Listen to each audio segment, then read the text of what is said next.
Hello everyone, আসসালামু আলাইকুম। সবাই কেমন আছেন? আজকে আমি পেঁয়াজি রেসিপি বানাবো। তো এখানে আমি খেসারির ডালগুলো ভালো করে ভিজিয়ে নিয়েছি, অনেকক্ষণ ভিজাতে রেখেছিলাম, এখন ভিজে গেছে, পাটায় বেটে নেব।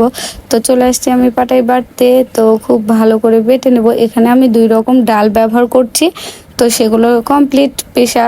এখন আমি এখানে দিয়ে দেব আলু কুচি, তারপরে দিয়ে দিলাম পেঁয়াজ কুচি, তারপরে দিয়ে দিলাম মরিচ কুচি।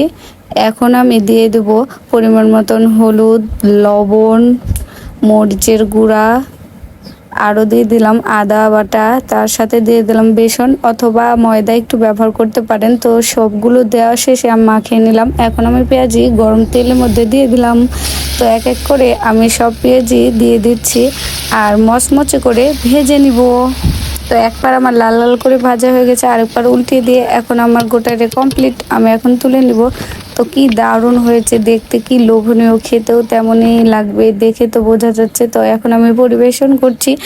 আর গরম গরম পেঁয়াজের সাথে যদি টমেটো সস না থাকে তাহলে কি জমে। তো এখানে আমি টমেটো সস নিয়ে নিয়েছি। তো টমেটো সসের সাথে এখন আমি মজা করে পেঁয়াজি খাবো। সো বিসমিল্লাহ বলেই শুরু করলাম, বিসমিল্লাহ। এখন আমি খেয়ে নিলাম। ওয়াও, এত দারুণ হয়েছে যা বলার কথা না, খুবই মজাদার হয়েছে, খুবই মচমচ করছে, খুবই সুন্দর হয়েছে। ওয়াও, আজ এই পর্যন্ত, সবাই ভালো থাকবেন।